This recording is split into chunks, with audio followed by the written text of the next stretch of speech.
क्या क्या कर लिया था? We had learned the discovery of electrons, protons and neutrons, है ना। हमने डिस्कवरी ऑफ इलेक्ट्रॉन्स पढ़ लिए थे, डिस्कवरी ऑफ प्रोटॉन्स पढ़ा था और डिस्कवरी ऑफ न्यूट्रॉन्स पढ़ा था। न्यूट्रॉन्स को कैडविक ने डिस्कवर किया था। ओके, चलो पुष्कर बेटा, इसके बारे में तो मेरे को ही पता करना पड़ेगा, आई लेट यू नो। हमको इसके आगे कंटिन्यू करना था। We studied about electrons, protons and neutrons, and let's move forward. आज हम लोग कुछ क्वेश्चंस भी करेंगे। कल हमने जो कुछ लिखा था उसका यूज करके क्या क्या क्वेश्चंस उस पर भी बन सकते हैं वो भी हम देखेंगे। ओके, तो थोड़ा सा लिखना रहेगा आपको बच्चों। जल्दी से अगली हेडिंग लिखो, द न्यूक्लियस। न्यूक्लियस में क्या, द न्यूक्लियस और एटम के बारे में अपने को लिखना है। तो मैं बता देता हूँ, पहले सुन लो क्या क्या इसका मतलब है और आपको क्या क्या इसमें याद रखना है। इलेक्ट्रॉन के सिंबल दो होते हैं बेटा, एक -1 E0, -1 चार्ज है, 0 उसका मास है, या आप बीटा भी लिखते हैं इलेक्ट्रॉन को।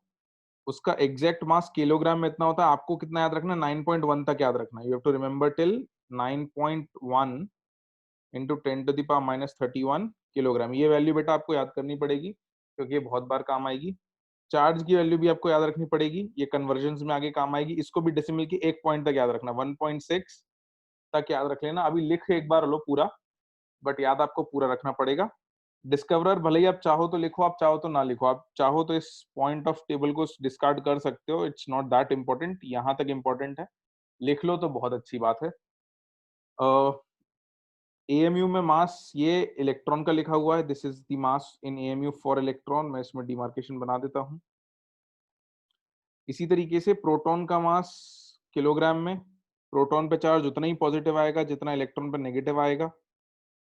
न्यूट्रॉन पे मास लगभग उतना ही आएगा जितना कि प्रोटॉन का मास था। चार्ज जो है वो आता है 0। चार्ज और न्यूट्रॉन है 0। तो इलेक्ट्रॉन और प्रोटॉन पे एग्जैक्टली अपोजिट बराबर चार्ज आएगा। हाँ आदित्य बेटा, ग्राम्स में -28 हो जाएगा। तो ये टेबल बच्चों लिख लो। इस टेबल के कुछ डेटा आपको याद रखने पड़ेंगे, वो हमारे को यूज करते करते याद हो जाएंगे। ओके, तो इसको जल्दी से लिखो। ESU इज इलेक्ट्रोस्टैटिक यूनिट, मैं लिख देता हूं, ये भी चार्ज की यूनिट होती है। ESU stands for electrostatic unit. This is another unit of charge. This is unit of charge. और C तो कूलम होता है, ये तो सबको पता होगा। हाँ बेटा, वीवो यहीं से स्टार्ट किया है। तो बच्चों जल्दी से हेडिंग लिख लो, द न्यूक्लियस, उसके नीचे लाइन लिख के ये टेबल बनानी है आपको। इसको लिख लो, इसमें तो कुछ समझाने वाला पार्ट अब बचा नहीं है। इसके बाद जो डेफिनेशन है वो मैं समझाऊंगा और फिर वहां से हम क्वेश्चन करना स्टार्ट करेंगे। तो 2 मिनट दे दूं, उसमें लिख लोगे?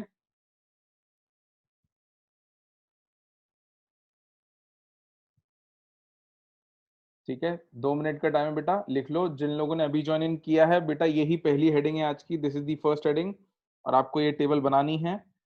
Here, from here we are starting the class. तो लिख लो जल्दी से, I am waiting for a minute और टू।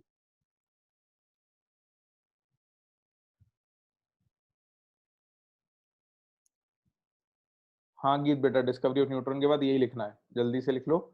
ये फैक्ट्स हैं जो हमको डिस्कवरीज के बाद पता चल गए थे इलेक्ट्रॉन, प्रोटॉन और न्यूट्रॉन के बारे में।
बच्चों कंप्लीट हो जाए लिखना तो मुझे बता देना।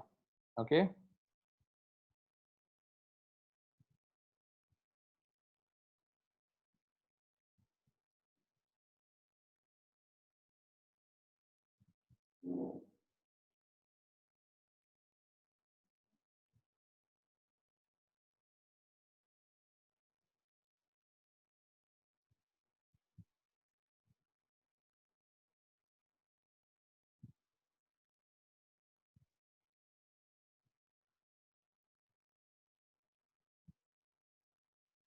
लिख लिया सब लोगों ने? दिव्यांशु बेटा जल्दी करो बच्चों, मैं वेट कर रहा हूँ। Another 30 seconds.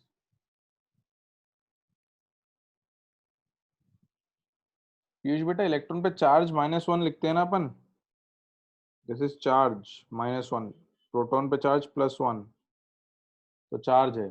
+1 का मतलब क्या है, इस वैल्यू को अपन 1 से शो कर देते हैं कि एक, इसको बार बार ऐसे ना लिख के 1 से शो कर देते, तो -1 is negative of this value, +1 is positive of this value in coulombs. Okay, ESU लिखा है बेटा, इलेक्ट्रोस्टैटिक यूनिट। कूलम जैसे चार्ज की यूनिट होती है, ऐसे एक दूसरी यूनिट होती है। इसकी जरूरत हमको पड़ती नहीं है, बट मतलब बहुत रेयर होता है कि जरूरत पड़े। ऐसा यूनिट कूलम है, इसी की जरूरत हमको पड़ती है, तो हमने इसको लिख लिया। कभी पूछा जाए तो इस टेबल को रेफर कर लेना, ESU ये होता है।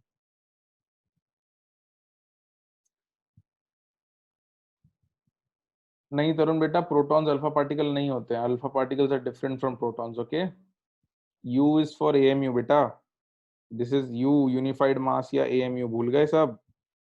पढ़ाया था मोल कॉन्सेप्ट में। लिख लिया सब लोगों ने?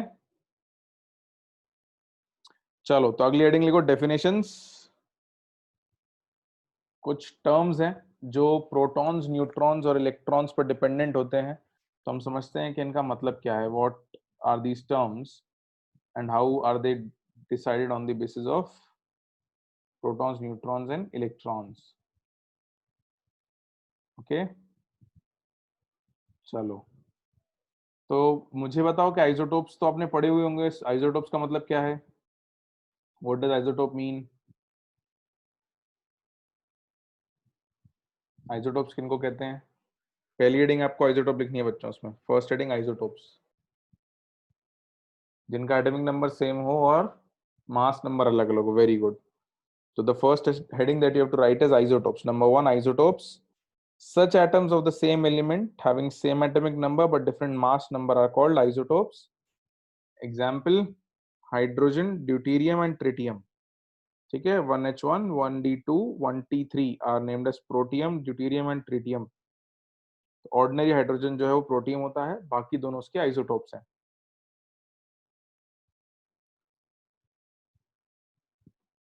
कॉस तो बेटा एब्जॉर्प्टिव आइस स्पेक्ट्रम मैंने तो पढ़ाया नहीं है, जब पढ़ाऊंगा तब बताऊंगा क्या होता है।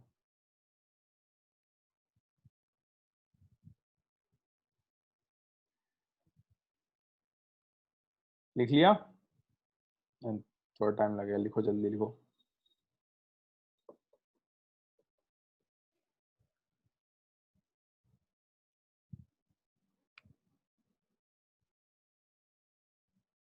हाँ हाँ लिखो, आई am waiting, I am waiting.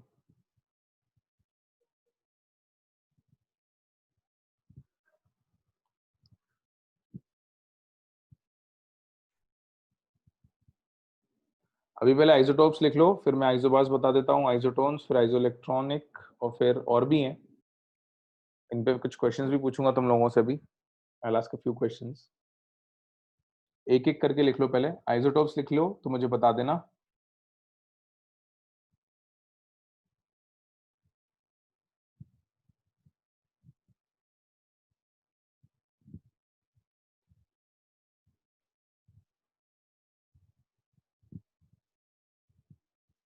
हाँ बेटा, एग्जाम्पल तो लिखना ही है आपको।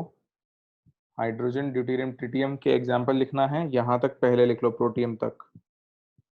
तो आइसोटोप्स वो होंगे जिनका एटॉमिक नंबर सेम होगा और मास नंबर अलग। जैसे हाइड्रोजन, ड्यूटेरियम और ट्रिटियम तीनों का एटॉमिक नंबर 1 है, बट मास नंबर 1, 2 और 3 अलग अलग है। तो एलिमेंट सेम होगा, जिसका मास अलग अलग होगा तो उसको आइसोटोप कहेंगे। इसका एक और एग्जांपल लिख लो, 6C12 एंड 6C14, ये भी एक एग्जांपल होता है बेटा। 6C12 एंड 6C14, तो इनमें नंबर ऑफ न्यूट्रॉन्स अलग अलग आते हैं। ओके,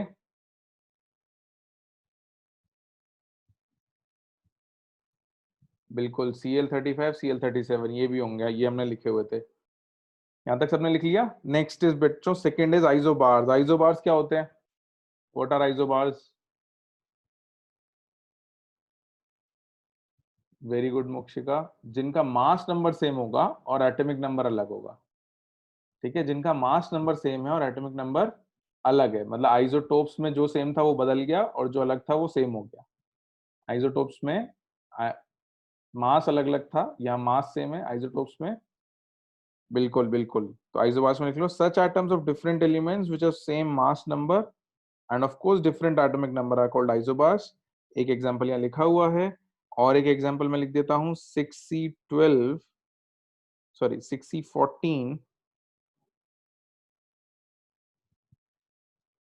और 7N14, ये एक और एग्जांपल हो जाएगा। आइसोटोप्स बिल्कुल बेटा, रिएक्शन आइसोटोप्स सिमिलर शो करेंगे, कुछ वेरिएशंस होंगे वो आगे चल के आप पढ़ोगे। This chapter will act as a basis for your future inorganic and organic chemistry. Atom का स्ट्रक्चर समझोगे तभी आपको केमिस्ट्री के रिएक्शन समझ में आएंगे, वरना नहीं आएंगे। बेटा पोटेशियम का आइसोटोप है जानवी बेटा, जैसे यहाँ कार्बन का आइसोटोप यूज किया ना, वैसे पोटेशियम का आइसोटोप है 40 वाला। Normal potassium is 39।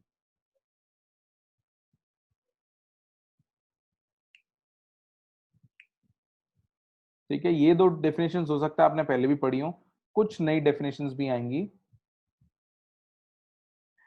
तो एक थी बेटा, अभी आइसोटोप लिखा था ना कार्बन का आपने, 6C12 और 6C14 दो आइसोटोप होते हैं, तो कार्बन का जो 14 आइसोटोप है दैट इज आइसोबार।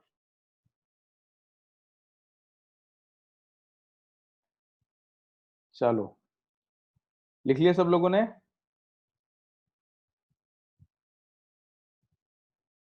हाँ, इसको C14 कहते हैं बच्चों, कार्बन को C14 कहते हैं। लिखो लिखो।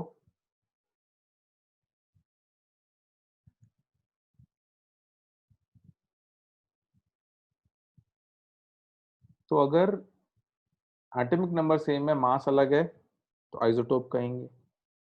अगर एटॉमिक नंबर अलग है, मास सेम है, तो आइसो बार कहेंगे। अब तीसरी डेफिनेशन है आइसोटोन्स। अब इनमें क्या होगा, इनमें सिर्फ नंबर ऑफ न्यूट्रॉन सेम होगा, मास नंबर सेम होना जरूरी नहीं है, एटॉमिक नंबर सेम होना जरूरी नहीं है, सिर्फ नंबर ऑफ न्यूट्रॉन सेम होना चाहिए। कि किसी एक एलिमेंट में न्यूट्रॉन देखे, दूसरे में देखे, दोनों में सेम नंबर ऑफ न्यूट्रॉन्स अगर आ गए तो उनको कहेंगे आइसोटोन्स। तो such atoms of different elements which contain same number of neutrons are called isotones. जैसे 6C14 में कितने न्यूट्रॉन होंगे बच्चों, बताना जरा। हाउ मेनी न्यूट्रॉन 6C14 में? 8। वेरी गुड है ना। न्यूट्रॉन निकालने का तरीका मोल कॉन्सेप्ट में सिखाया था सबसे शुरुआत में। मास में से प्रोटॉन का नंबर माइनस कर दो तो आ जाएगा। अच्छा, 15 और 7 में कितने आएंगे? इसमें भी 8। और 16 और 8 में कितने आएंगे?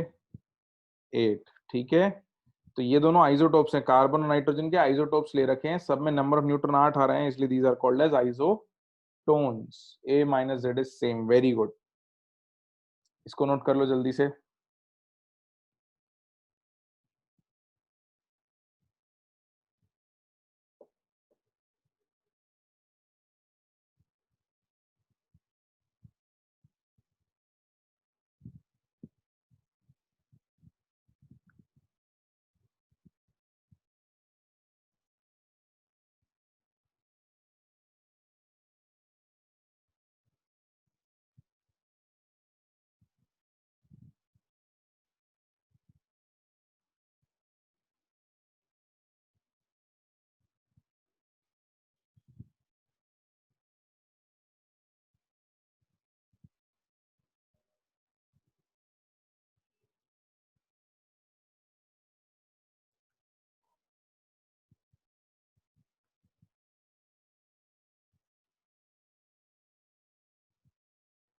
बिल्कुल गीत, एटॉमिक नंबर मास बिल्कुल डिफरेंट हो सकते हैं, उसमें सेम होने की बिल्कुल जरूरत नहीं है।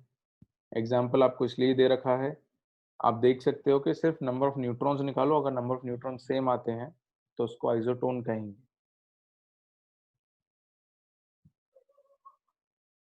लिख लिया? नहीं परीना बेटा, आइसोस्टर्स अलग चीज होती है। नेक्स्ट बच्चों, आइसो इलेक्ट्रॉनिक, ये टर्म बहुत बार यूज आएगा। Iso electronic is used very commonly जब देखो आइसो मतलब होता है same, okay, the word iso literally means same. तो आइसो इलेक्ट्रॉनिक का मतलब ही होगा, वर्ड का मतलब ही हो जाएगा सेम इलेक्ट्रॉन्स। तो द स्पीशीज, एटम्स और आयंस, इसमें जरूरी नहीं है कि एटम्स ही हो, आयंस भी हो सकते हैं, containing same number of electrons are called isoelectronic. For example, इसका मतलब क्या है? बिल्कुल बिल्कुल, एक ही चीज अलग अलग भी हो सकती है। जैसे O2 negative, F negative, Na plus, Mg+2, Al+3 और नियॉन, इन सब में जब तुम इलेक्ट्रॉन निकालोगे ना, सबके सब में 10 इलेक्ट्रॉन आएंगे। तो जब किन्हीं दो चीजों में नंबर ऑफ इलेक्ट्रॉन सेम आए तो वो आइसो इलेक्ट्रॉनिक होंगे।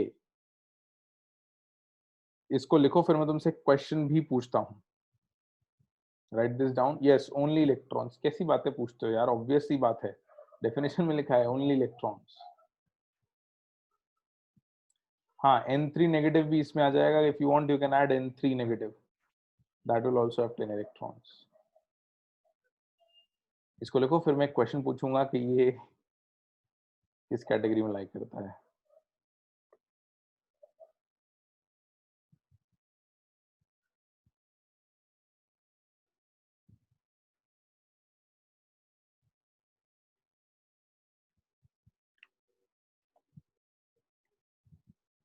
नहीं सुजल बेटा, लास्ट शेल की बात नहीं हो रही है, टोटल इलेक्ट्रॉन्स की बात हो रही है। ऑक्सीजन में 8 इलेक्ट्रॉन होते हैं, 2 नेगेटिव आ गया तो उस पर टोटल 10 हो गए। आउटर मोस्ट शेल की बात नहीं हो रही है। ओके,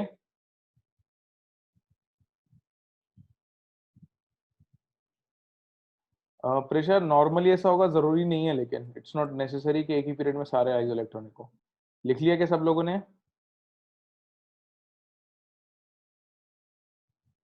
अच्छा, तो मुझे बताओ, क्वेश्चन लिखो, राइट डाउन अ क्वेश्चन। यहाँ लिख लेते हैं साइड में।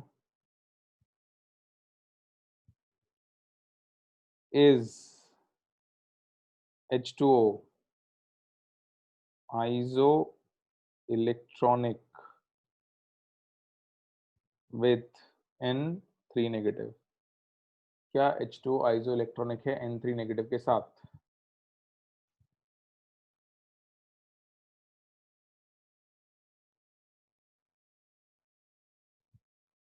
हिंट क्या, इलेक्ट्रॉन गिन लो ना कितने हैं टोटल इलेक्ट्रॉन। N3 नेगेटिव पे कितने इलेक्ट्रॉन है? 10। H2O में टोटल इलेक्ट्रॉन कितने हैं?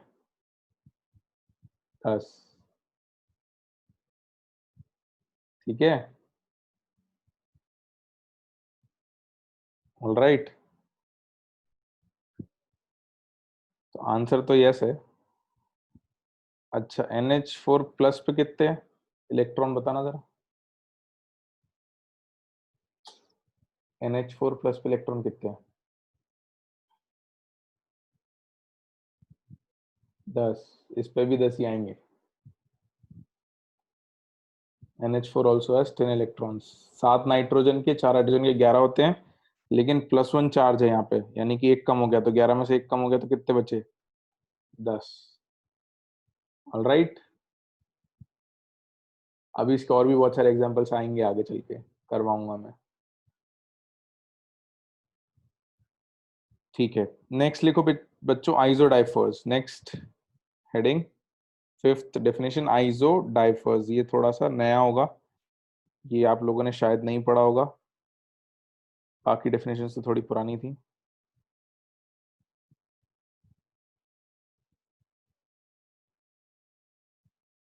कल बेटा आवाज आनी चाहिए, आई डोंट थिंक सो कि आवाज में कुछ प्रॉब्लम होनी चाहिए, दी साउंड शुड बी क्लियर। आवाज क्लियर है ना बच्चों? हाँ ठीक है। अब देखो, आइसोडाइफर्स मैं सुन लो बच्चों, आई थिंक आपने लिखना तो स्टार्ट कर दिया होगा, मैं समझा देता हूँ। यहाँ लिखा हुआ nuclides with common neutron axis. Neutron axis एक वर्ड यूज किया है हमने, या which have same difference in number of neutrons and protons. ये एक ही बात है, ऐसे कहो या उसको शॉर्ट में ऐसे लिख दो, this means the same thing. मतलब कि आपने एटम के प्रोटॉन्स निकाले, आपने एटम के न्यूट्रॉन्स निकाले, इन दोनों का जो डिफरेंस होगा, जैसे हाइड्रोजन में कितने प्रोटॉन्स होते हैं? एक। न्यूट्रॉन्स कितने होते हैं? 0। तो डिफरेंस जो आएगा वो क्या आएगा? 1 कह सकते हो डिफरेंस, या -1 कह सकते हैं, न्यूट्रॉन माइनस प्रोटॉन, -1 आएगा।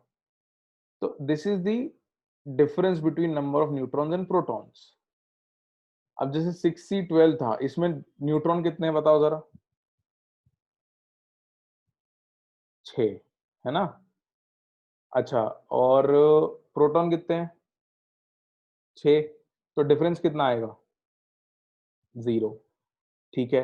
अच्छा, 20 कैल्शियम 40 में डिफरेंस कितना आएगा? 20 से 40 में कितना डिफरेंस आएगा? 0 आएगा, उसमें भी प्रोटॉन 20 और न्यूट्रॉन 20। तो जब दोनों में डिफरेंस सेम आ गया तो उनको क्या कहेंगे? कार्बन और कैल्शियम क्या हो जाएंगे आपस में? आइसो डाइफर्स। अभी मैं और भी एग्जांपल्स कराता हूँ, इसको लिख लो जल्दी से, यहां तक लिख लो। That is same value of n-z, neutron minus proton, या a-2z। फिर अपन एग्जांपल्स पे इसको अप्लाई करके देखेंगे। All right.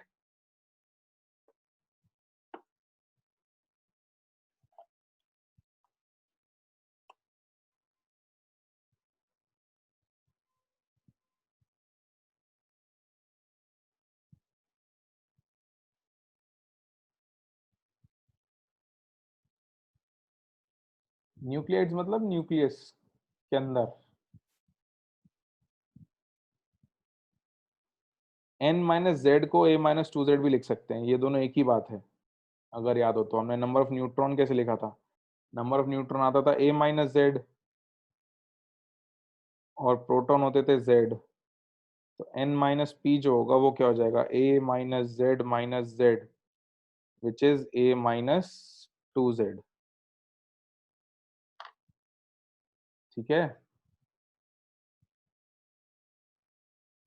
हाँ परिणय बेटा, आयन आइसोइलेक्ट्रॉनिक अपन कंपाउंड्स पे भी लगा सकते हैं, क्योंकि वो जेनरिक टर्म है। ये लिख लिया n-z या a-2z, that will give you the difference in, किसमें डिफरेंस दे देगा ये? न्यूट्रॉन्स और प्रोटॉन्स में। एग्जाम्पल बच्चों, 90 थोरियम 234। एक काम करो, इसके नीचे आपको क्या करना है मैं बता रहा हूँ। Write down number of neutrons here and number of protons and n-p, तीनों लिखो, थोरियम के लिए और यूरेनियम के लिए कितना कितना आता है। तो एक एक करके मैं पूछ लेता हूँ, है ना? मुझे ये बताओ, थोरियम के लिए प्रोटॉन कितने आएंगे? प्रोटॉन बताओ पहले। How many protons in thorium? 90। Very good, है ना? ये वैल्यू देख के सीधे यहाँ रख देनी है प्रोटॉन्स के लिए। तो इसके लिए यूरेनियम के लिए कितने आ जाएंगे? 92। Very good. न्यूट्रॉन कितने आएंगे थोरियम के लिए? तो न्यूट्रॉन के लिए क्या करोगे आप? 234 माइनस 90, जो डिफरेंस आएगा वो यहाँ रखोगे, कितना आता है? 144। वेरी गुड बच्चों, बहुत सारे बच्चों ने सही आंसर दिया, दिस इज 144। यूरेनियम के लिए कितना डिफरेंस आएगा? 238 माइनस 92 कितना आएगा? नहीं नहीं, सेम नहीं आएगा, माइनस करके देखो, आलसियों। 146। Very good, very good. अब देखना है, देखो न्यूट्रॉन का नंबर आ गया, प्रोटॉन का नंबर आ गया, यहाँ न्यूट्रॉन का नंबर आ गया, प्रोटॉन का नंबर आ गया। अब इनका डिफरेंस निकालना है, इनका डिफरेंस निकालना है। कितना आएगा डिफरेंस? 54, और इधर 54। तो ये दोनों आपस में क्या कहलाएंगे? देखो, ना तो इनके प्रोटॉन सेम है ना न्यूट्रॉन सेम है, लेकिन प्रोटॉन और न्यूट्रॉन का जो डिफरेंस है वो सेम है। तो ये आइसो इलेक्ट्रॉनिक नहीं कहलाएंगे, क्या कहलाएंगे? Isodiaphers. These are known as isodiaphers. ये एक डेफिनेशन थोड़ी टेढ़ी है, आपको याद रखनी पड़ेगी। आ गया समझ? इसको नोट कर लिया सबने? चलो, इसको नोट किया तो भी अगले वाले के लिए यही एक्सरसाइज करनी है आपको। क्या करना है? तीनों के लिए न्यूट्रॉन लिखो, प्रोटॉन लिखो, और n माइनस पी लिखो।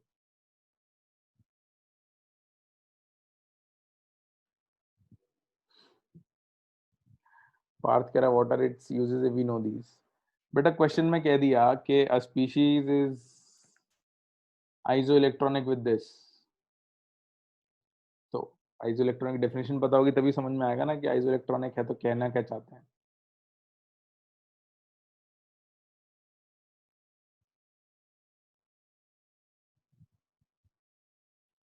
हाँ, तो प्रोटॉन कार्बन में कितने आ रहे हैं, न्यूट्रॉन कितने आ रहे हैं, 6 और 6। ऑक्सीजन में कितने आ रहे हैं, 8 और 8। और नाइट्रोजन में कितने आ रहे हैं, 7 एंड 7। तो n minus P is 0 0 and 0। तो दीज आर ऑल आइसोडाइफर्स।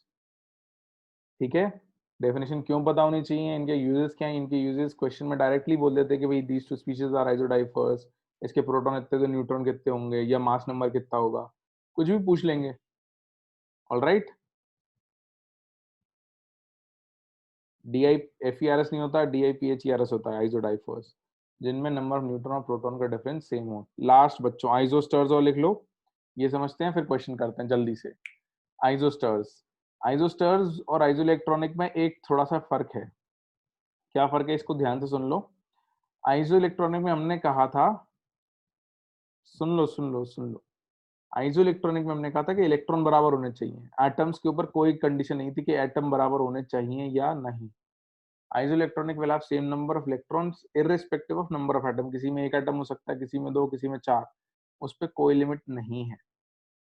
आइसोस्टर्स में दो चीजों पर लिमिट आएगी, इनमें नंबर ऑफ एटम भी सेम होने चाहिए और नंबर ऑफ इलेक्ट्रॉन भी सेम होने चाहिए। तो यहाँ क्या लिखा है, मॉलिक्यूल्स और ions, molecules or ions having same number of atoms and same number of electrons। सिर्फ इलेक्ट्रॉन सेम है तो आइसोइलेक्ट्रॉनिक, लेकिन अगर एटम भी बराबर है और इलेक्ट्रॉन भी बराबर है तो same number of atom and same number of electron, तो उनको आइसोस्टर्स कहते हैं। जनरली इनके स्ट्रक्चर भी सेम होते हैं। स्ट्रक्चर्स बनाना हम केमिकल बॉन्डिंग में सीखेंगे, इसको जल्दी से लिख लो, फिर इसके एग्जांपल्स में अपन लोग नंबर ऑफ एटम्स और नंबर ऑफ इलेक्ट्रॉन्स लिखना शुरू करेंगे। आइसोस्टर है तो आइसोइलेक्ट्रॉनिक तो होगा ही होगा, ये पक्की बात है। अगर आइसोस्टर है तो आइसोइलेक्ट्रॉनिक होगा ही होगा, क्योंकि इलेक्ट्रॉन सेम है, बट वो उसमें एक्स्ट्रा कंडीशन है कि वो आइसोस्टर इसलिए कर रहा है क्योंकि उसमें एटम भी सेम है। लिख लो जल्दी से।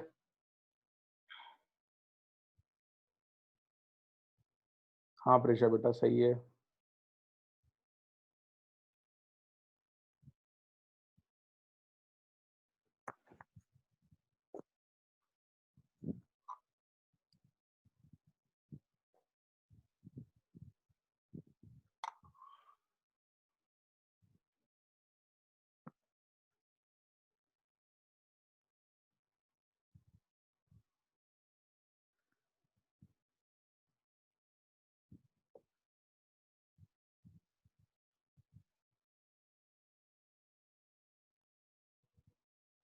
अरे उत्कर्ष बेटा, कितनी बातों को बार बार एक्सप्लेन करवाओगे, भी एग्जाम्पल समझाऊंगा तो क्लियर हो जाएगा। लिखो तो सही, तुम लिखने से पहले तो सर एक बार और समझा दो। शेप के बारे में बच्चों हम अभी बात नहीं करेंगे, शेप केमिकल बॉन्डिंग में पढ़ेंगे, क्योंकि हाँ आदित्य बेटा, केमिकल बॉन्डिंग में पढ़ेंगे क्योंकि शेप्स के लिए तो बहुत सारी मेहनत लगती है।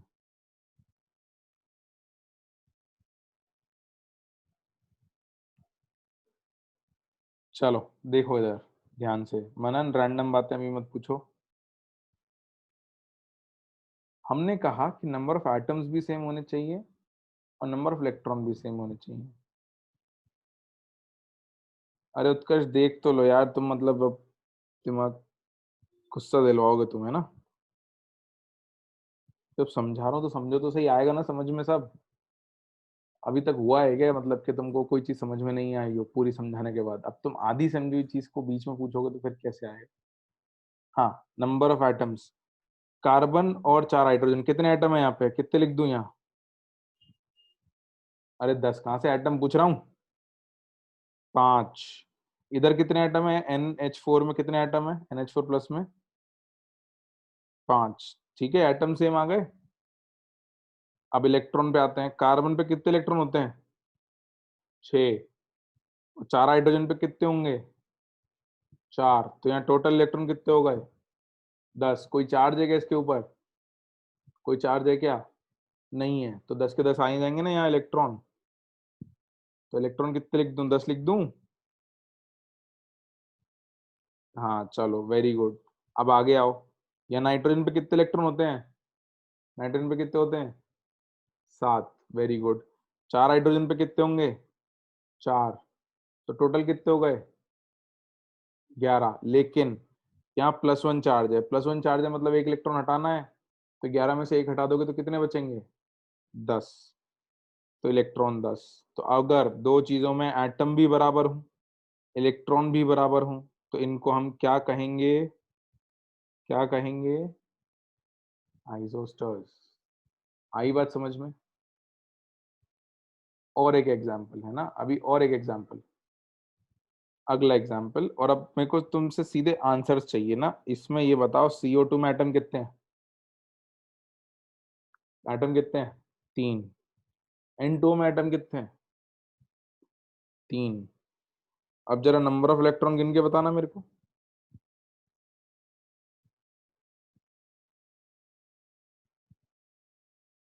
कितने आएंगे इलेक्ट्रॉन? 22, very good. N2 में बताना जरा। 22। तो ये दोनों आइसोस्टर्स हुए कि नहीं हुए? हो गए ना। आ जाओ 3 पे आते हैं अगले। N2, CO और CN है ना। इसमें एटम कितने लिख दूं मैं तीनों में? कितने कितने एटम लिख दूं? 2 2, very good, that is the kind of response. 2 2 और 2। इलेक्ट्रॉन कितने लिख दूं? 14, 14। और CN पे कितने हैं? 13 है। तो CN आइसोस्टर नहीं है, लेकिन CN के ऊपर अगर एक नेगेटिव चार्ज होगा, if it is CN negative, तो कितने हो जाएंगे? 14। तो अब ये हो गया आइसोस्टर। एक और एग्जांपल एडिशनल मैं भी दे देता हूं, चौथा लास्ट। CO3 2 नेगेटिव और NO3 माइनस। इसमें एटम्स कितने हैं और इलेक्ट्रॉन कितने हैं, गिन के तुम्हें बताना है मेरे को।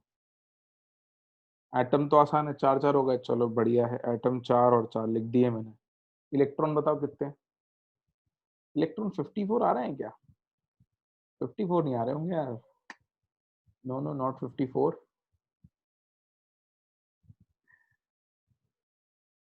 कितने इलेक्ट्रॉन आएंगे? अरे इतने अलग अलग जवाब क्यों आ रहे हैं? 3 ऑक्सीजन पे कितने आएंगे ये बताओ चलो। 3 ऑक्सीजन पे कितने आते हैं जल्दी बताओ। 24, 8 3 से 24, 24 प्लस कार्बन पे 6 कितने हो गए? 30। अच्छा ये 2 नेगेटिव है, तो जोड़ूं या घटा दूं 30 में से? ऐड कर देते हैं, तो कितने हो गए? कितने हो गए? 32, वेरी गुड वेरी गुड। ऐसे ही तो रिस्पॉन्स दियो यार, क्या मस्त रिस्पॉन्स आ रहे हैं, गुड। बगल वाले में कितने आएंगे? थोड़ा ऑब्वियस हो गया होगा, गिन लो वैसे। आएंगे उतने ही, 32 है ना। 32। तो जब एटम बराबर हैं, इलेक्ट्रॉन बराबर है, तो उसको अपन आइसोस्टर कहेंगे। ऑल राइट, लिख लिया सबने? लिख लो जल्दी से, लिख लो लिख लो लिख लो, नोट इट डाउन। फिर अपन क्वेश्चंस पे आ जाते हैं। अब आपने बहुत सारा कुछ पढ़ लिया, तो थोड़े क्वेश्चन कर लिए जाए इनकी मदद से।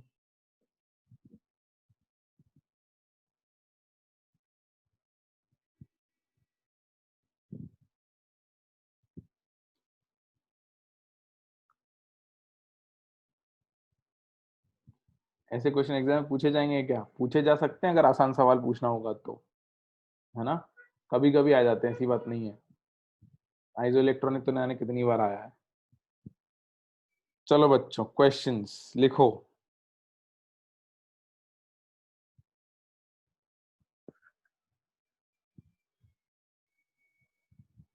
तो जो कुछ हमने अभी तक पढ़ा था उसके ऊपर अपन क्वेश्चंस करना स्टार्ट करते हैं। इसमें लिखो, विच of the following is true for cathode raise? Which of the following is true for cathode rays. और मैं ऑप्शंस लिखता जा रहा हूँ, वो लिख लेना और फिर अपन आंसर डिस्कस करेंगे. A, it is not deflected by magnetic field.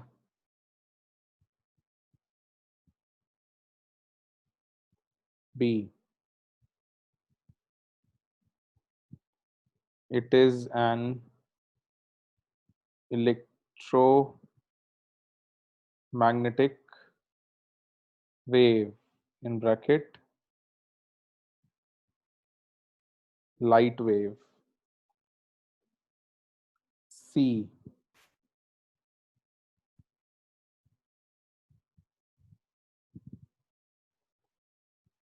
it emits X-rays when it strikes a metal surface. या फिर D,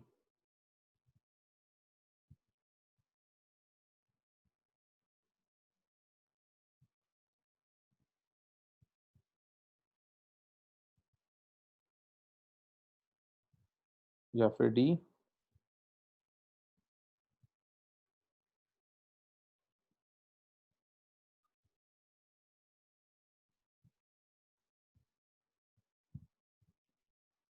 It consists of positively charged particles.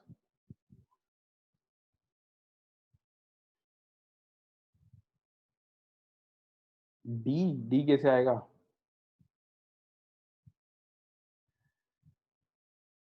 तो कैथोड रेस कौन सी होती थी, इलेक्ट्रॉन वाली या प्रोटॉन वाली? इलेक्ट्रॉन वाली, तो डी तो गलत हो गया. और तुमसे ट्रू पूछा है, it is not deflected by magnetic field, ये भी गलत है ना. इलेक्ट्रिक और मैग्नेटिक दोनों फील्ड से डिफ्लेक्ट होती हैं. क्या आएगा आंसर? बहुत सारे लोग सही बोल रहे हैं, कुछ लोग गड़बड़ भी बोल रहे हैं. Your answer will be C, it emits X rays when it strikes a metal surface. अगर आप कैथोड रेस को किसी मेटल पे टकरा दोगे तो it will emit X rays, it does emit X rays. X rays are high energy rays. अपन लोग इलेक्ट्रोमैग्नेटिक रेडिएशन पढ़ेंगे अभी आगे चल के, उसमें एक्स रेज के बारे में पता चलेगा. But that is a fact related to cathode rays कि अगर इनको किसी मेटल सरफेस पर टकराओगे, एमिट्स मतलब निकालता है, रिलीज करता है. इलेक्ट्रोमैग्नेटिक वेव क्या होते हैं? इलेक्ट्रोमैग्नेटिक वेव्स पढ़ेंगे क्या होते हैं. वैसे तो लाइट रेज मैंने इसलिए लिख दिया था, light rays are a type of electromagnetic rays. Okay, चलो और एक क्वेश्चन लिखो. Write down another question. हाँ विजिक्षु बेटा, सही है. So this was question 1. Question 2. Which of the following is not the possible path? Which of the following is not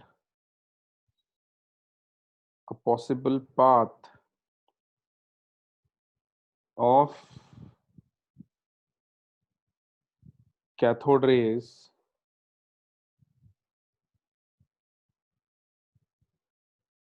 ejecting from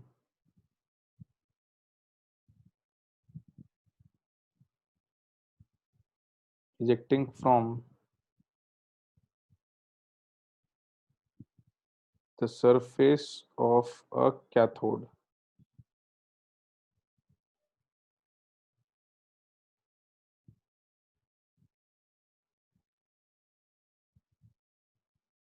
तो आपको कुछ डायग्राम दिए हुए हैं.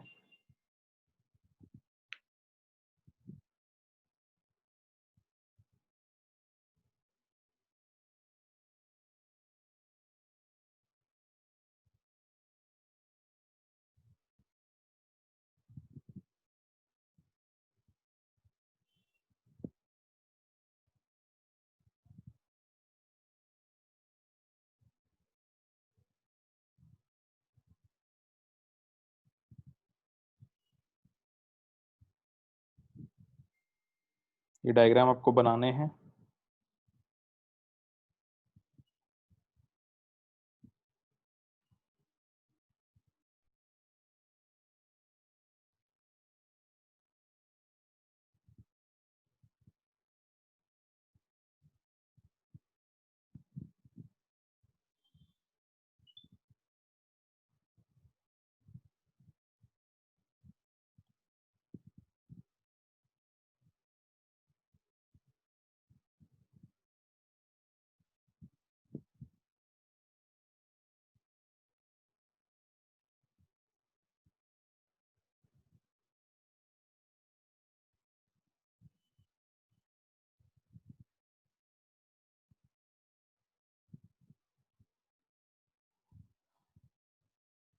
वासु बेटा, इजेक्टिंग मीन्स रिलीज होना ना, सरफेस से निकलना।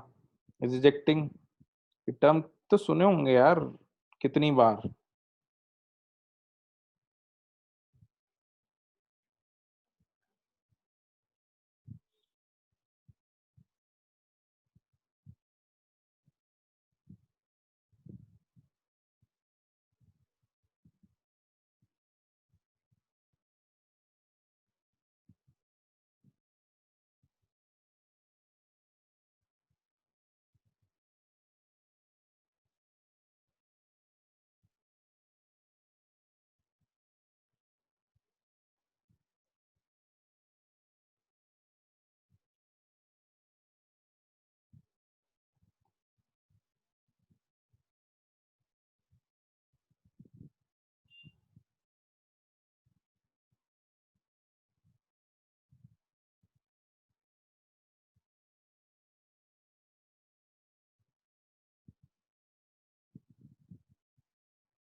तो इनमें से कौन सा डायग्राम गलत है for cathode rays being emitted? Mirror नहीं है बेटा, ये convex concave, these are metal plates, convex concave plates हैं ये। कौन सा गलत है? डी गलत आएगा बच्चों, है ना। जो रेज हैं वो हमेशा स्ट्रेट लाइन में जाती हैं सरफेस के perpendicular. Okay, the rays release surface के परपेंडिकुलर, सरफेस से एंगल पे नहीं रिलीज होंगी रेज। ऑलराइट, तो आंसर क्या आ जाएगा बच्चों? D. Okay, good good, very good very good. So your answer will be D.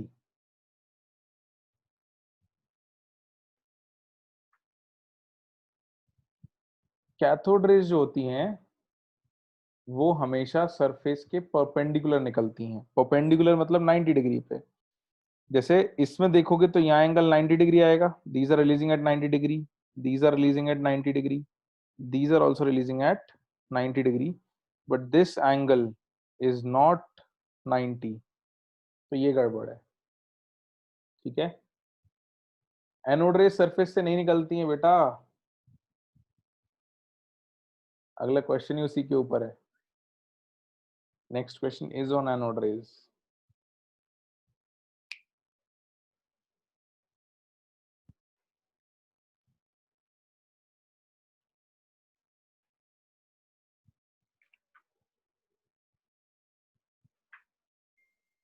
चलो लिखो जल्दी नेक्स्ट क्वेश्चन।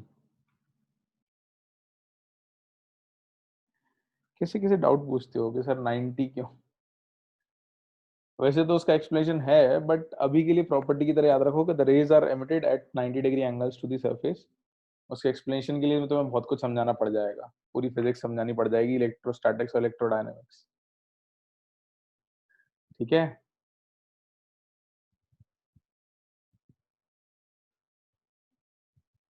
तो पलक बेटा डायग्राम मैंने हाथ से बनाया है। अब एग्जैक्ट 90 नहीं दिख रहा होगा बी में तो कोई बात नहीं, वो 90 रिप्रेजेंट कर रहा है। ठीक है, आंसर इज डी, जहाँ क्लियरली वो 90 डिग्री नहीं है।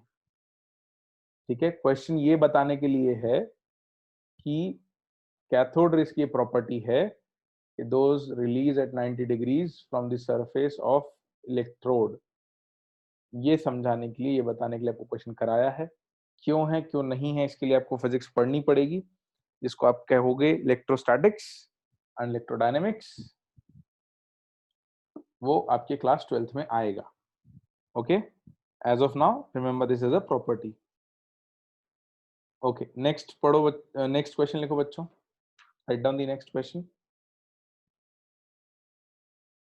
विच of the following statement is incorrect? Thermodynamics का पार्ट नहीं है बेटा, ये थर्मोडायनेमिक्स वैसे 11th में आएगा, दोनों में, फिजिक्स में और केमिस्ट्री में। लिखो, एक और क्वेश्चन लिखो जल्दी। Question, which of the following statement is incorrect? Which of the following statement is incorrect? Options में लिख रहा हूं। Cathode rays are emitted out from the surface of cathode.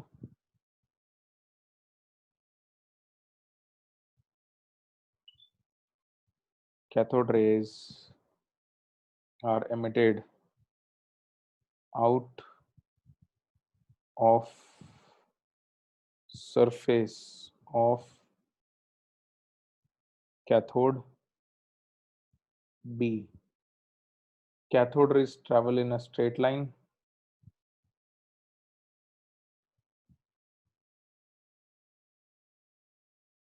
Sujal बेटा, -1 मार्क मिलेगा तुमको एग्जाम में, है ना?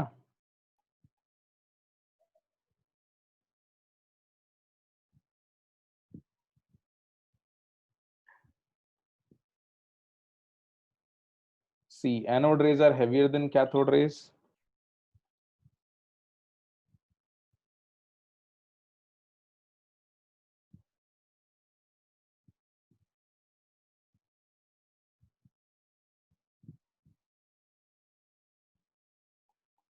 या फिर डी, रक्षित तुम्हें भी -1।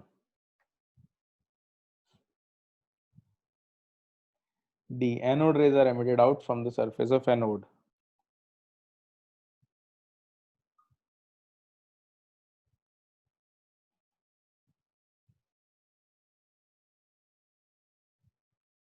Anode rays are emitted out from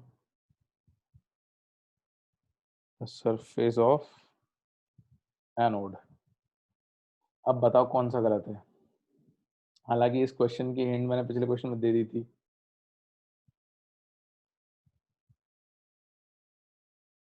D is wrong, है ना? एनोड रेज एनोड से नहीं निकलती हैं। कल तो मैं बहुत तरीकों से समझाया था कि जो गैस होती है वो आयनाइज हो जाती है, तो वहां से गैस के आयंस बन जाते हैं और एनोड रे निकलती है बीच में से, एनोड से नहीं निकलती है। और अभी पिछले सवाल में भी किसी ने गड़बड़ किया था, तो उसको बताया था मैंने कि बेटा एनोड रेज जो है वो सरफेस से निकलेंगी ही नहीं।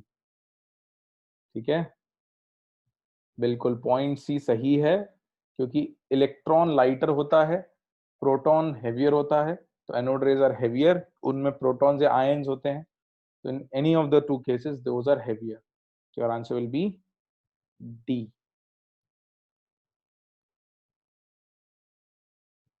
ठीक है,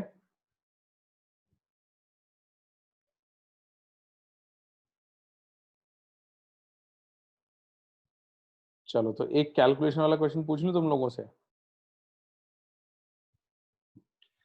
ठीक है, तुमको अभी एक टेबल लिखवाई है, उसका यूज तुमको करना पड़ेगा, you will have to use that table. Write down the question. टी E/M ratio, the E/M ratio of a particle of charge 2 units and mass 4 mu is, options दे रखे हैं तुमको, 4.8 into 10 to the power 7 coulombs per kg, B 0.5 coulombs per kg, C 4.8 into 10 to the power 4 coulombs per kg, या फिर D. Sujal तुम मुझे मिलोगे ना तो मैं तुम्हारी बहुत बहुत अच्छे से पिटाई लगाने वाला हूँ, बहुत ज्यादा, है ना। तुमको अभी पिछले सवाल में ही कहा था -1 मिलेगा, इतनी क्या जल्दी है कैलकुलेशन की, मतलब सवाल का जवाब देने की, ढंग से सोचो तो सही। मैं कभी इतनी जल्दी तुमको समझाता हूँ क्या, कि नहीं बस उठाया सवाल और एक एक लाइन में आंसर दे दिया और हो गया आंसर, बस सर हो गया। थोड़ा लिखो तो सही यार, थोड़ा मतलब दिमाग लगाओ, इतने आसान सवाल होता तो मतलब, बोला मैंने कुछ कैलकुलेशन करना पड़ेगा तो लिखो, थोड़ा कैलकुलेट करो।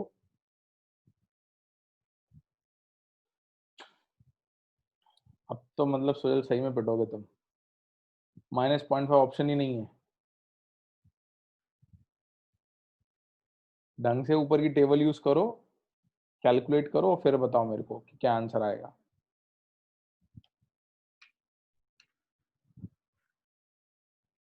गजब करते हो यार।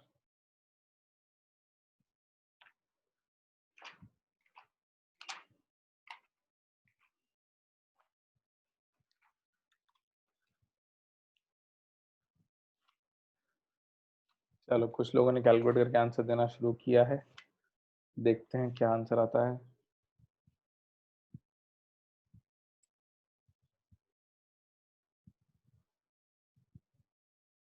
नहीं उत्कर्ष बेटा, ये नहीं आएगा।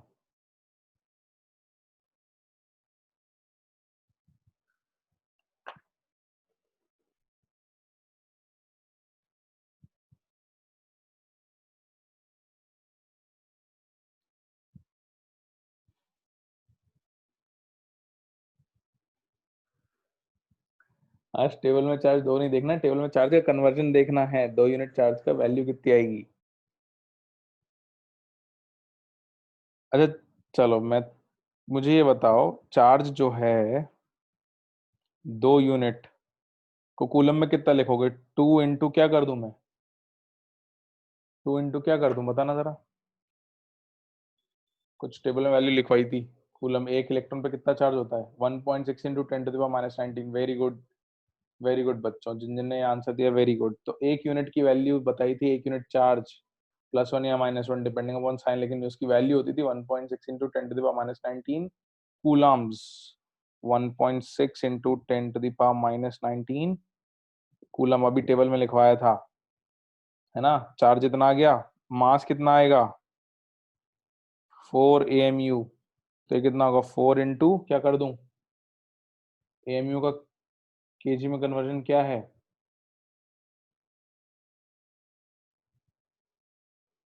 क्या है कन्वर्जन, ये देखो उधर ऊपर, ये मास 1 AMU कितने केजी होता है, 1.67 इंटू 10⁻27 किलोग्राम होता है। पहले भी लिखवाया था 1.66 या 1.67, कुछ भी यूज कर सकते हो।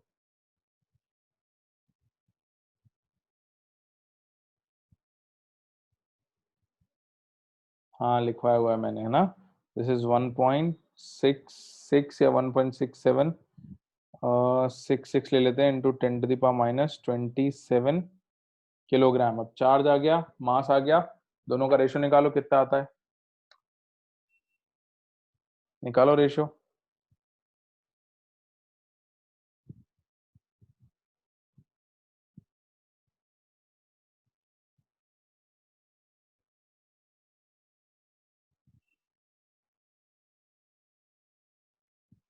इनफैक्ट तुम्हें पूरी वैल्यू निकालने की भी जरूरत नहीं पड़ेगी, है ना। This will be 2/4 into 1.6 upon 1.66 into 10⁸ या इसको लिख सकते हो 20/4 इंटू 1.6 अपॉन 1.66 इंटू 10⁻7। इतना कर लोगे ना, यही आंसर आ जाएगा। एक तो 10⁻7 आ गया, 10⁻7, है ना। अच्छा ये 5 आएगा और ये 1 से थोड़ा छोटा आएगा, तो 5 इंटू 1 से थोड़ी छोटी वैल्यू जो भी आएगी वो 5 से छोटी आएगी या नहीं आएगी, ये बात समझ आती है। This is 5 into 0.9 something something, तो 5 into 0.9 will be something less than 5। एक ही ऑप्शन है जिसमें पावर और ऑप्शन दोनों मैच कर रहे हैं, तो आंसर क्या आएगा, ए। योर आंसर विल बी ए। तो इसमें दो तीन चीजें समझ में आनी है। एक तो ई बाय एम का रेशियो कैसे आता है, वो समझ में आया। दूसरा, चार्ज यूनिट को कन्वर्ट कैसे करते हैं, समझ में आया। एक यूनिट चार्ज मतलब एक प्रोटॉन या एक इलेक्ट्रॉन का चार्ज, वो पॉजिटिव नेगेटिव हो सकता है, लेकिन उसका कन्वर्जन ऐसे ही होगा। बात समझ में आई। एक यूनिट चार्ज का मतलब होता है एक प्रोटॉन या इलेक्ट्रॉन का चार्ज। प्रोटॉन का मास नहीं लिया है बेटा अपन ने कन्वर्जन लिया है, एक एएमयू का कन्वर्जन। प्रोटॉन का मास एक एएमयू होता है, तो उसका कन्वर्जन। आदित्य बेटा क्या हो गया तुम्हें, क्लास के टाइम से क्या दिक्कत है? तब से तुम एक ही बात पे अटके हुए हो कि क्लास का टाइम चेंज नहीं हो सकता क्या? आदित्य त्रिपाठी बेसिकली। मुझे बता दो क्या दिक्कत है, तो मैं देख लूंगा क्या करना है। हाँ बेटा, अगर इलेक्ट्रॉन का मास होता तो 9.12 10⁻³ kg लेते। ठीक है रूपांशु, इलेक्ट्रॉन पे नेगेटिव चार्ज लिखा था। Magnitude of one charges, magnitude की बात कितनी होगी, चार्ज का मैग्नीट्यूड कितना आएगा, 1.6। ओके चलो एक क्वेश्चन और दे दूं।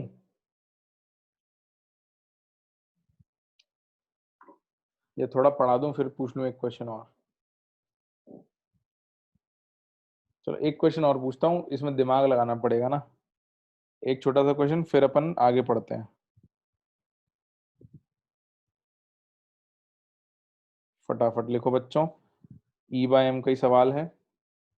Question, the ratio of specific charge, specific charge मतलब ई बाय एम होता है, ठीक है। The ratio of specific charge, इसका मतलब याद रखना E by M. Specific charge का मतलब E by M of alpha particle. Alpha particle क्या होता था?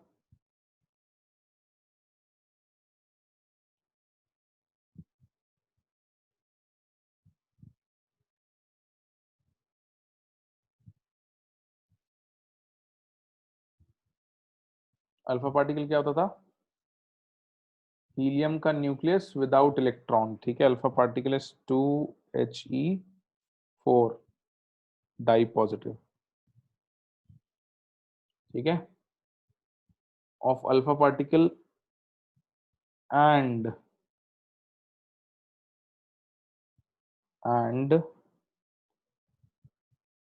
ड्यूटेरियम। ड्यूटेरियम का सिंबल क्या होता है?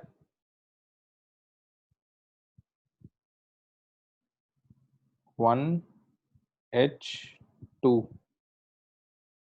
इज, तुमसे रेशो पूछा है, ऑप्शन तुम्हें दे रखे हैं 1:2, B 2:1, C 1:1, या फिर D 4:1। हिंट इतनी दे देता हूं कि आपको चार्ज को कूलम में कन्वर्ट करने की जरूरत नहीं है, ठीक है। आप उसको दोनों के लिए E by M same unit में निकाल लो तो भी आपको आंसर मिल जाएगा। आपको उसको कूलम में कन्वर्ट करने की जरूरत नहीं है, एएमयू को भी केजी में कन्वर्ट करने की जरूरत नहीं है। तो just solve it out and tell me कितना आता है रेशो। स्पेसिफिक चार्ज बेटा क्वेश्चन में इसलिए मैंने लिखवा दिया है ब्रैकेट में E by M, charge to mass ratio को स्पेसिफिक चार्ज कहते हैं।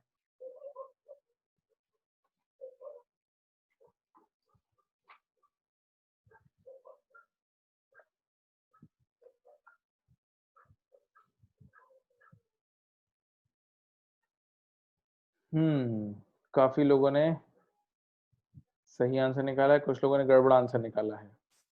सबसे पहले तो मेरे को इंडिविजुअली ई बाय एम निकाल के ही बता दो ना। First of all get me E by M. Alpha particle के लिए ई की वैल्यू क्या होगी, कितने यूनिट होगा ई? यूनिट में बताना, कुल में मत बताओ। कितने यूनिट लिख दूं? 2 यूनिट, ठीक है। उसमें 2 प्रोटॉन होते हैं तो 2 यूनिट आएगा। Charges 2 unit. अच्छा मास कितना लिख दूं, कितने एएमयू लिख दूं? 4 AMU। ये बात समझ में आ रही है ना सबको? न्यूक्लियस के अंदर 2 प्रोटॉन है इसलिए 2 यूनिट चार्ज, और न्यूक्लियस के अंदर मास जो है वो 4 एएमयू है, तो उसका मास जो है वो 4 आ गया, तो इसका ई बाय एम कितना आएगा? E by M of alpha कितना आएगा? 1/2। ठीक है, यूनिट अपन ने कूलम केजी नहीं लिखी, अपन ने यूनिट यूनिट अपॉन एएमयू ले लिया। अच्छा, ड्यूटेरियम 1H2 के लिए ई कितना लिखूंगा मैं? ई कितना आएगा इस पे? चार्ज कितना है? 1 यूनिट, है ना? अच्छा, मास कितना है? कितने एएमयू है? 2 एएमयू। तो सेम यूनिट में E by M for 1H1 कितना आएगा ये? 1/2। तो तुमसे पूछा था E by M of alpha upon E by M of hydrogen का रेशियो कितना आएगा? कितना आएगा ratio? 1:1, right? So E by M of alpha upon E by M of 1H1 is 1/1। तुम यूनिट कन्वर्ट करते तो भी आता, बट क्योंकि रेशियो पूछा था, सेम यूनिट में निकालोगे दोनों वैल्यूज तो कोई फर्क नहीं पड़ेगा, आंसर विल बी सी। प्रथम बेटा, जो भी टाइमिंग का होगा टेस्ट का, तुमको सब ग्रुप पे मैसेज आ जाएगा, है ना? हाँ, 1H2, sorry, this is 1H2। आ गया समझ सबको? ई कैसे निकाला बेटा? न्यूक्लियस पे जो चार्ज होता है वो उसका ई हो जाता है ना। कितने प्रोटॉन है? जितने प्रोटॉन है उतना यूनिट पॉजिटिव चार्ज है, उसकी वैल्यू कूलम में कन्वर्ट करोगे तो 1.6 इंटू 10⁻⁹ से मल्टीप्लाई करना पड़ेगा। ऑल राइट, यहाँ तक सबको क्लियर है? ठीक है, चलो तो अब आगे पढ़ लेते हैं। This was about basics. अब अपने को मॉडल्स पढ़ने हैं। कुछ मॉडल आपने ऑलरेडी पढ़े हुए हैं तो उनको अपन शॉर्ट में पढ़ेंगे, जो आपने नहीं पढ़ा हुआ है उसको अपन डिटेल में पढ़ेंगे। तो लिखो जल्दी से। नेक्स्ट हेडिंग एटॉमिक मॉडल्स, और पहला heading Thompson model of atom.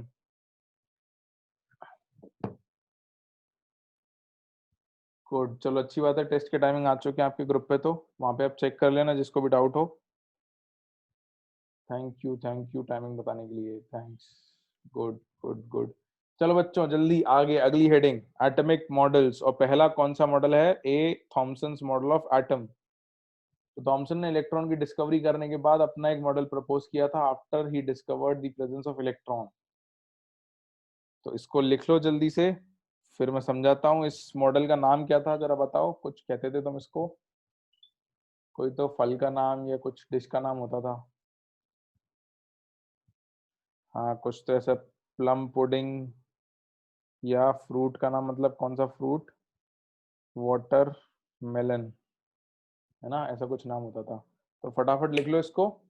इसको ज्यादा डिटेल में डिस्कस नहीं करना है, मैं बता दूंगा क्या हुआ था, इसकी हिस्ट्री विस्ट्री क्या है, क्यों उन्होंने ऐसा मॉडल बोल दिया था, फिर कहाँ से रदरफोर्ड का एक्सपेरिमेंट आया एंड कैसा हुआ।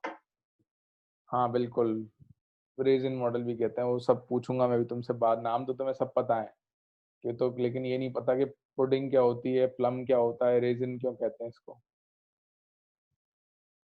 अभी पूछूंगा मैं तुमसे, चिंता मत करो। और ये भी पूछूंगा कि थॉमसन अगर इंडियन होता तो फिर वो पुडिंग की जगह इसको क्या कहता।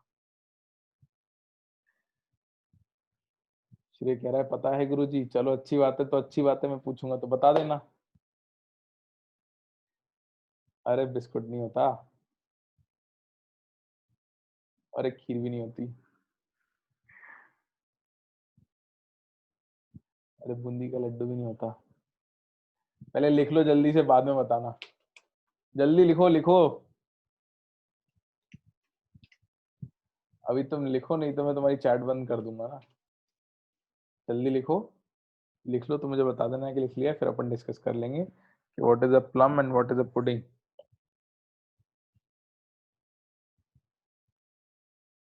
नहीं भाई,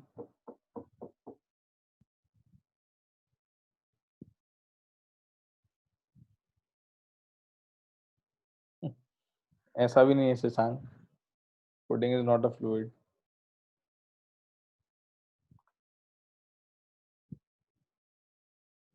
लिख लो तो बता देना।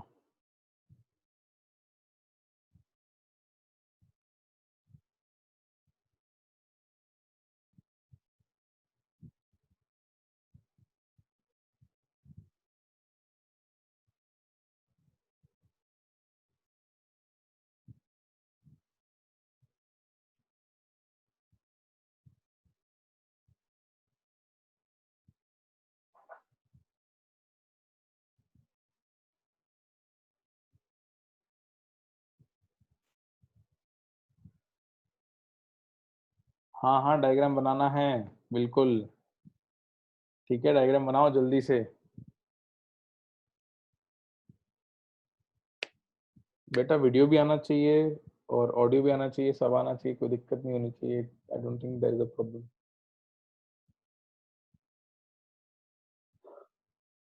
लिख लिया सबने?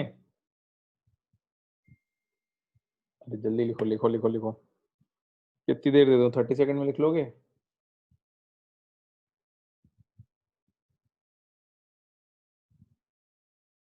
हाँ प्रथम बेटा, ठीक है, 1 मिनट, जल्दी लिखो। You have 1 minute of time, right it down.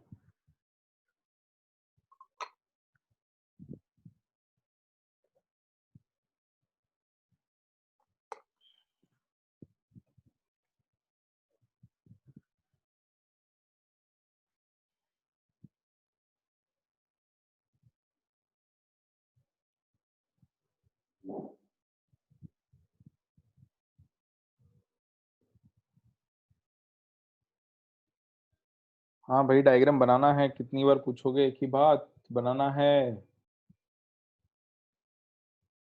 नहीं, बी नहीं बनाना, बी सिर्फ ए के लिए, सिर्फ ए लिखना है, उसके बाद अपन आगे बात करेंगे। अरे कुछ तो बेटा नहीं, अभी तुम्हें नॉन न्यूटोनियन फ्लूइड ही नहीं पता है क्या होता है। It's not a non Newtonian fluid, it's not a fluid actually. चलो सुनो, लिख लिया? अब सुन लो होता क्या है। हुआ क्या था कि एटम को देखा किसी ने नहीं था, बट थॉमसन को ये पता चला था कि मेटल के अंदर एटम अगर हैं तो एटम तो बाहर नहीं आते लेकिन इलेक्ट्रॉन बाहर आ जाते हैं। अब अगर इलेक्ट्रॉन बाहर आते हैं तो इसका मतलब क्या है कि इलेक्ट्रॉन की फ्री एग्जिस्टेंस है। इसका मतलब इलेक्ट्रॉन जो है वो एटम के बाहर एग्जिस्ट कर सकता है, तभी वो बाहर आ रहा है, वरना वो बाहर नहीं आता। और इतना पता करने के बाद, क्योंकि उसको पॉजिटिव नहीं मिल रहे थे, क्योंकि थॉमसन को पॉजिटिव पार्टिकल्स बाहर नहीं मिल रहे थे, तो उसने ये कहा कि क्या होगा कि एटम में प्रोबेबली पॉजिटिव पार्ट जो है वो पूरा डिस्ट्रीब्यूटेड है, वो बाहर ही नहीं आता। This is positive part. और नेगेटिव पार्ट जो है वो इसमें ऐसे पार्टिकल्स की तरह फंसा हुआ है कहीं। तो उसने कहा कि ऐसा पूरे में पॉजिटिव है, this is all positive distributed, और नेगेटिव जो है वो ऐसे बीच बीच में पार्टिकल्स की तरह है। Negative is existing as particles and positive is distributed. और इसमें भी इसको प्लम पुडिंग क्यों कहा गया? पुडिंग बेसिकली एक जेनरिक वर्ड होता है। इंडियन डिशेस में खीर कुछ लोग कह देते हैं, but I would not go with kheer, I would say जो हलवा होता है ना, हाँ बिल्कुल, वेरी गुड, हलवा। तो halwa is a very close thing to pudding. अब उसमें क्या होता है, तुमने ड्राई फ्रूट्स डाले देखे होंगे, कभी कभी हलवा बनता है तो उसमें ड्राई फ्रूट्स मिक्स कर देते हैं, तो उनको प्लम्स कहते हैं। जो ड्राई फ्रूट्स होते हैं उसकी कुछ particular category of dry fruits को प्लम्स कहते हैं।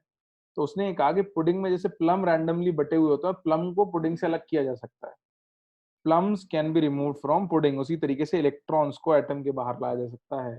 लेकिन क्या तुम पुडिंग में से पुडिंग अलग से निकाल सकते हो क्या? मतलब पुडिंग का अकेला एग्जिस्टेंस नहीं होता, पुडिंग एक पूरी डिश होती है। तो उस तरीके से उसने कहा कि पॉजिटिव चार्ज पुडिंग की तरह है जिसमें प्लम की अलग अलग एग्जिस्टेंस है, तो प्लम की तरह इलेक्ट्रॉन बाहर निकाले जा सकते हैं। बट पुडिंग को ऐसा नहीं कि पुडिंग एक अलग पार्टिकल सा है जिसको उठा के अलग कर दिया जाए। या वाटरमेलन प्लस सीड को भी वो यूज किया गया था कि वाटरमेलन में क्या होता है कि पूरा रेड पार्ट फ्रूट होता है जो मैंने ब्लू से बना हुआ है, और बीज जो है वो उसमें से निकाल के अलग किए जा सकते हैं। तो seeds have independent existence and the fruit as a whole is a watermelon. तो उसने कहा पॉजिटिव पार्ट जो लाल पार्ट होगा वो पॉजिटिव पार्ट हो जाएगा, और जो सीड्स है वो नेगेटिव पार्ट। ऐसा उसने सोचा और उसने प्रिडिक्ट किया। अब क्योंकि इस मॉडल का कोई प्रूफ नहीं था, it was just a hypothesis, इस मॉडल को प्रूव करने के लिए रदरफोर्ड ने अपना एक्सपेरिमेंट किया था। तो Rutherford did his gold foil experiment to actually prove what Thomson's atomic model. But उसको प्रूव करने की जगह वो क्या हो गया बच्चों? क्या हो गया वो? डिसप्रूव। है ना। It got disproven in an attempt to prove कि मॉडल कैसा है। ओके,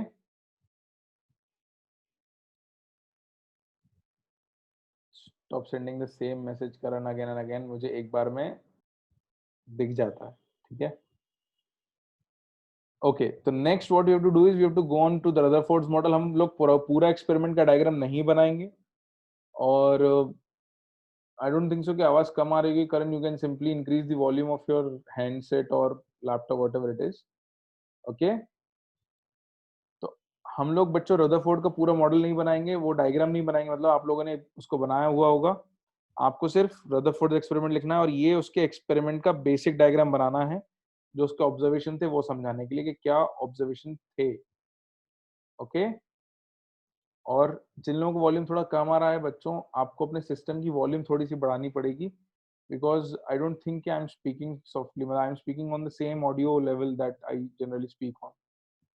ओके, तो जल्दी से डायग्राम बना लो, फिर अपन इसको समझेंगे कि हुआ क्या था गोल्डफॉल एक्सपेरिमेंट में, और इससे उसने कैसे प्रेडिक्ट किया कि न्यूक्लियस होता है और इलेक्ट्रॉन्स के आसपास घूमते हैं, और ये जो डिफरेंस है ये कितना बड़ा है, इसको हम पर्सपेक्टिव में डालेंगे कि if you put it on real life physical world तो कितना डिफरेंस है न्यूक्लियस के साइज में और एटम के साइज में।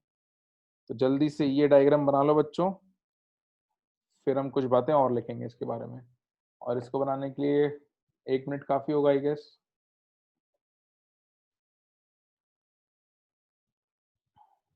हाँ पार्थ, देखते हैं। Ball in stadium is not exactly correct. हाँ वीवो बेटा, आ रहे हैं मैसेजेस, जल्दी बना लो इन अ मिनट। तो इसको समझ लेते हैं।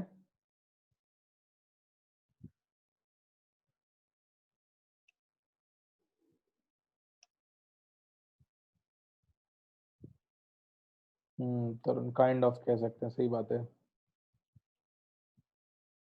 गीत बेटा इसलिए लिखा है पॉजिटिव चार्ज क्योंकि उसको प्रोटॉन के बारे में कोई खबर नहीं थी कि प्रोटॉन एग्जिस्ट करता है, वो तो हमें पता है ना प्रोटॉन एग्जिस्ट करता है, थॉमसन को थोड़ी पता था।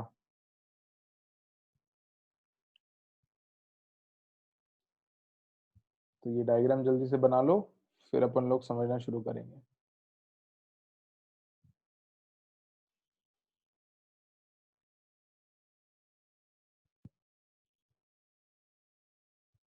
बना लिया?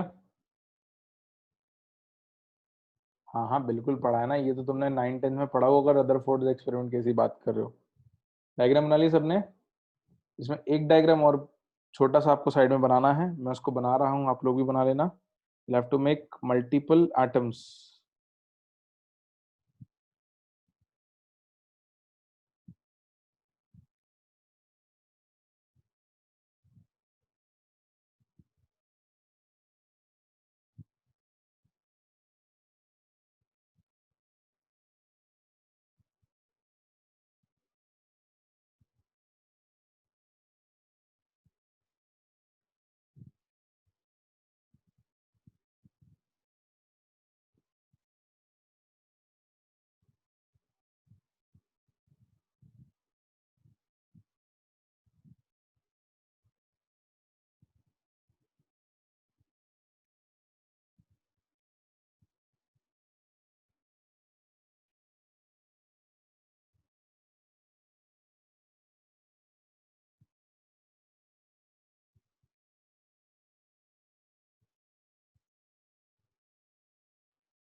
तो ये एक डायग्राम और बना लो बच्चों जल्दी से।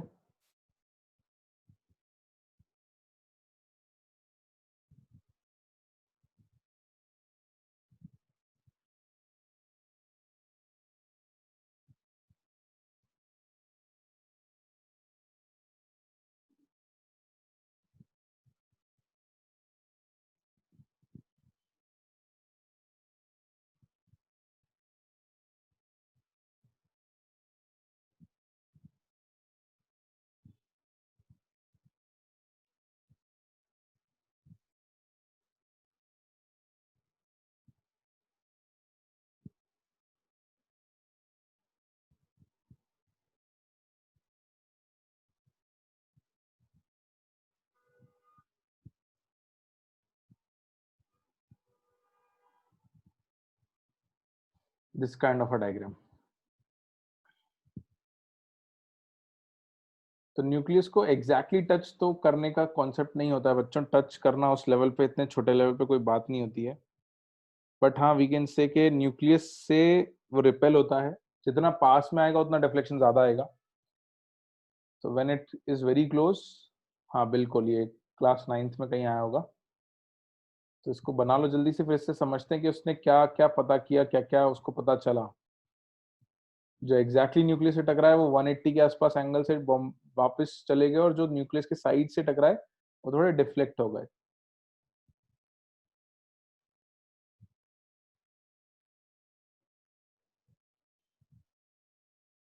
बना लिया डायग्राम? हाँ रूपांशु कह सकते हैं, बट आजकल भी कुछ चीजें पता करने के लिए, बनाने के लिए बहुत मेहनत लगती है। अब देखो हुआ क्या था, उसने क्या सेटअप किया था वो फटाफट से समझ लेते हैं, और उसने क्या ऑब्जर्वेशन बनाया था ये भी समझ लेते हैं, and how did he get to the results. तो देखो बेसिकली उसने क्या किया, उसने गोल्ड फॉइल ली। गोल्ड फॉइल क्यों ली थी, कोई बता सकता है मेरे को? Can someone tell me why did he take gold foil?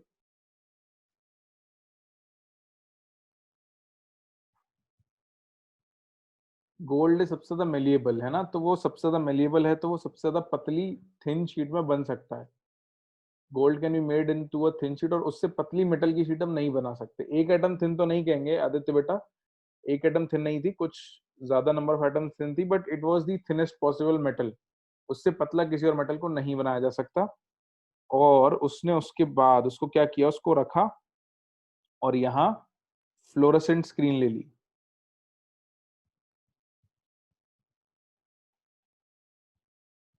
और उसने गोल्ड फॉइल पर अल्फा पार्टिकल बॉम्बार्ड किए। तो उसकी एक्सपेक्टेशन क्या थी मैं बताता हूँ। देखो उसने क्या सोचा था कि थॉमसन के मॉडल जैसा अगर एटम है ना, इसको थोड़ा ध्यान से सुन लो बच्चों, मैं बार बार इस बात को रिपीट नहीं करूंगा। थॉमसन के मॉडल जैसा अगर एटम है, यानी कि एक गोल है जिसमें पॉजिटिव चार्ज पूरे में डिस्ट्रीब्यूटेड है, और अल्फा पार्टिकल अगर आता है तो क्या होगा, अल्फा पार्टिकल डिफ्लेक्ट हो जाएगा। तो अल्फा पार्टिकल पॉजिटिव होता है, अल्फा पार्टिकल इज पॉजिटिव, इस पे भी पॉजिटिव चार्ज है, तो डिफ्लेक्शन होना चाहिए कुछ कुछ थोड़ा बहुत। तो उसने एक्सपेक्ट किया था कि ज्यादातर डिफ्लेक्ट हो जाएंगे और बहुत कम सीधे जाएंगे। हाँ बिल्कुल, गोल्ड लीफ एक्सपेरिमेंट या गोल्ड फॉल एक्सपेरिमेंट जो आपने 9th क्लास में पढ़ा था उसी की बात कर रहा है। तो ये उसकी एक्सपेक्टेशन थी। बॉम्बार्डिंग मतलब बेटा किसी चीज पे फेंक के मारना, this was it's expectation. But reality में क्या हुआ, रियलिटी में तो वो जो हमने अभी बनाया कि ज्यादातर तो सीधे ही चले गए, most of them moved ahead straight. तो उसकी एक्सपेक्टेशन थी कि ज्यादातर इधर उधर बेंड हो जाएंगे, लेकिन ज्यादातर सीधे चले गए।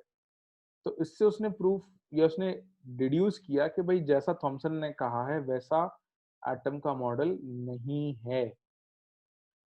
फिर उसके बाद उसने न्यूक्लियस बनाया, या न्यूक्लियस को टर्म को यूज किया, और उसने कहा कि अगर ज्यादातर पार्टिकल सीधे जा रहे हैं, अल्फा पार्टिकल अगर ज्यादातर सीधे जा रहे हैं, इसका मतलब इनको रास्ते में कहीं पॉजिटिव चार्ज नहीं मिला। अगर उनको रास्ते में पॉजिटिव चार्ज मिलता तो उससे टकरा के वो बैक पुश हो जाते। होता या नहीं बच्चों? हाँ, अब उसने कहा कि क्योंकि ज्यादातर पार्टिकल सीधे निकल रहे हैं, इसका मतलब ज्यादातर जगह में पॉजिटिव चार्ज नहीं है, जैसा कि थॉमसन ने कहा था। थॉमसन के हिसाब से तो सब जगह पॉजिटिव चार्ज था, पूरे में पॉजिटिव था। बट पॉजिटिव पूरे में नहीं है, पॉजिटिव सिर्फ छोटी सी जगह में है जहां से पार्टिकल टकराता है, अगर तो वो बेंड हो जाता है पूरा, या साइड से टकराता है तो कम बेंड हो जाता है। बट क्योंकि बहुत कम जा रहे थे, इसका मतलब बहुत कम जगह में पॉजिटिव चार्ज है, बाकी सारी जगह में खाली जगह है जहां पॉजिटिव चार्ज नहीं है। तो इस चीज को, जिसके अंदर या जिस जगह पे पॉजिटिव चार्ज रहता है, उसको उसने टर्म दिया पहली बार न्यूक्लियस ऑफ एटम। ये बात समझ में आई? जहां पे पॉजिटिव चार्ज कॉन्सेंट्रेटेड है उस जगह को उसने कहा न्यूक्लियस। और ये जो न्यूक्लियस का कॉन्सेप्ट रदरफोर्ड ने दिया, ये आज तक ट्रू है।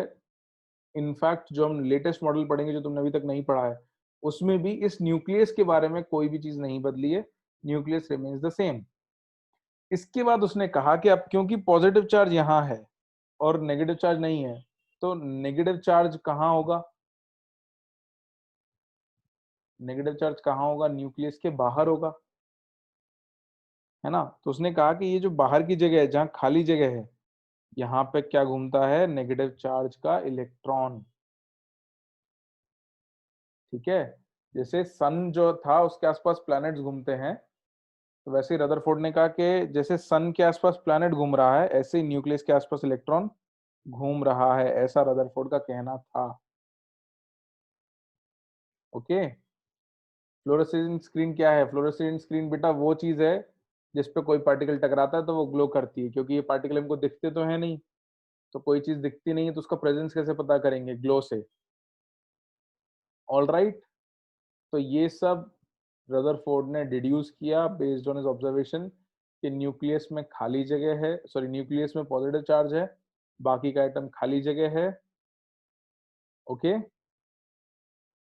तो इनको नोट डाउन कर लो, फिर अपन इसमें और चीजें पता करेंगे कि साइज के बारे में क्या कहा, क्या हम साइज के बारे में कह सकते हैं, और वो रेशियो कितना होता है। तो दीज आर दी ऑब्जर्वेशंस, और इन्फ्रेंस भी लिखेंगे, फटाफट से इसको नोट कर लो बच्चों।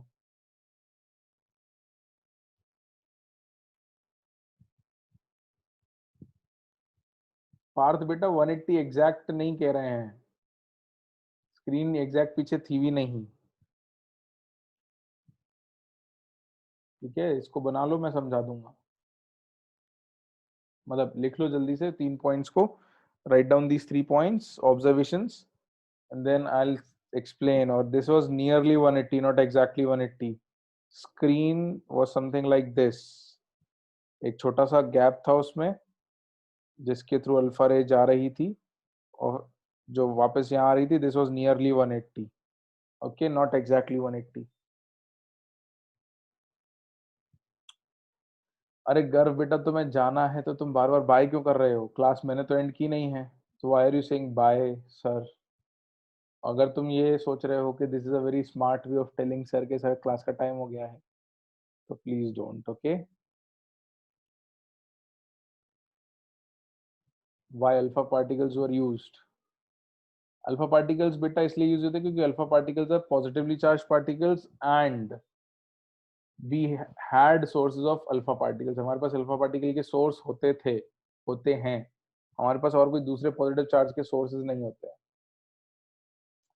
ओके कर बेटा, कोई बात नहीं, आपका नेट खत्म हो गया है तो यू कैन गो, मतलब you can leave the class. All right, I will be teaching 1 or 2 points more. आज मैं बहुत ज्यादा एक्सटेंड नहीं करूंगा, कल तुम लोगों का टेस्ट है इसलिए। लिख लिए? क्या मन, ये तीनों पॉइंट लिख लिए बच्चों? जल्दी लिखो, जल्दी जल्दी, will end the class then. हाँ उत्कर्ष, वो स्क्रीन शेयर में डेटा थोड़ा कम कंज्यूम होता है।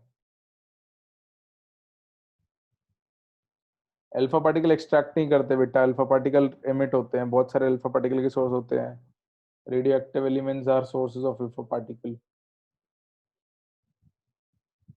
तो बच्चों नेक्स्ट हेडिंग लिख लो, Rutherford's concept, nuclear concept of atom. Rutherford's nuclear concept of atom, this is your next heading. नहीं, कल अपनी क्लास नहीं है बच्चों। लिख लिया हेडिंग?